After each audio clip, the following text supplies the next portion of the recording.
Cette 6e rencontre du comité technique de suivi du projet Planète Gold, qui se tient ce mardi 14 février 2023, vise d'une part à faire le bilan à mi-parcours des différentes activités menées dans le cadre du projet et d'autre part, présenter le plan de travail du projet qui sera mené durant le premier semestre de l'année 2023.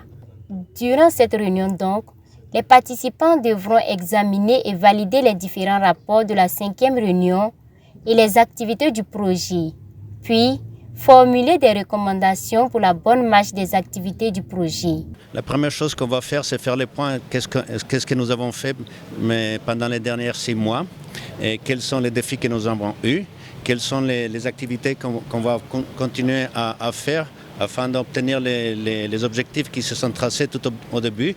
Et l'objectif central, c'est de développer des mécanismes technologiques, mais aussi administratifs, pour que l'activité minière réduise l'utilisation du mercure, mais aussi pour la professionnaliser au niveau d'accès du marché et accès financier, et surtout la formalisation. L'exploitation minière artisanale et à petite échelle est pratiquée dans 12 régions du Burkina et occupe près de 140 000 artisans miniers et plus de 2 millions vivent indirectement de ce secteur, avec un apport annuel de 2 millions de dollars. Cependant, les MAPE restent confrontés à de nombreuses difficultés. Il s'agit entre autres de l'exploitation anarchique des sites et l'utilisation du mercure, ce qui n'est pas sans conséquence sur l'homme et son environnement. Au cours du semestre dernier, plusieurs actions ont donc été menées dans le cadre du projet Planète Gold pour sensibiliser et former les acteurs. Au regard donc de tout ce qui a été mené, Seydou Kabouré tire donc un bilan appréciable dans l'ensemble. D'abord, sur la première composante, le projet a travaillé à faire une relecture des textes qui sont érigés et qui gouvernent donc le secteur de l'EMAPE. Et pour la deuxième composante, le projet a travaillé à mettre en place une inclusion financière des artisans miniers à travers la création d'un fonds renouvelable d'appui au secteur de l'exploitation minière artisanale et à petite échelle.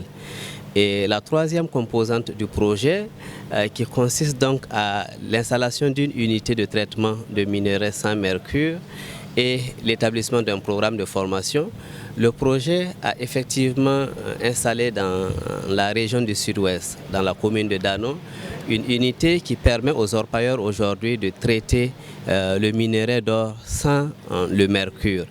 Et pour le programme de formation, nous avons contractualisé avec l'Institut NTA pour dérouler des formations au profit de 150 apprenants qui sont à la fois des orpailleurs, mais aussi les jeunes déscolarisés qui souhaitent donc embrasser le métier de technicien en technologie de traitement de minerais sans mercure.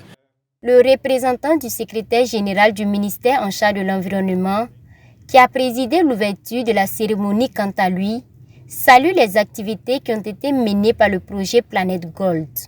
Il a tenu à remercier les différents acteurs, notamment les partenaires techniques et financiers, qui ne ménagent aucun effort pour accompagner et soutenir le ministère en charge de l'environnement. Nous sommes déjà satisfaits des résultats engrangés par ce projet, parce qu'il y a déjà donc la réalisation d'une infrastructure qui permet donc le traitement de l'or sans mercure.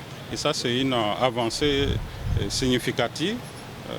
Nous remercions vraiment tous les partenaires, l'ANEMAS, la DGPE, donc les partenaires du ministère en charge de l'environnement. Nous remercions tout particulièrement l'ONUDI,